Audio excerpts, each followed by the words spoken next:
La Orquesta Sinfónica de la Ciudad de Asunción ofrecerá su primera presentación del ciclo Conciertos Sinfónicos Coral al Aire Libre en los Barrios, hoy a las 20 en la Parroquia Medalla Milagrosa de Ceballos Cue, con un variado repertorio bajo la dirección de Luis Arán. La cita será acompañada por el Coro Paraguayo de Cámara. En el marco de la Bienal Internacional de Asunción, VIA 2017, hoy la artista colombiana María Daniela Rojas expone en la Biblioteca Nacional la videoperformance Rojo a partir de las 18.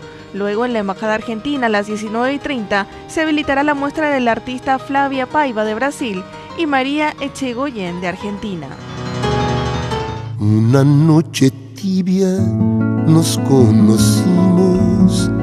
La guitarrista Berta Rojas compartió a través de sus redes sociales fotografías del concierto ofrecido en Buenos Aires, acompañando a los brasileños Toquinho y María Creusa. El exitoso concierto se llevó a cabo en el célebre Teatro Gran Rex a sala llena.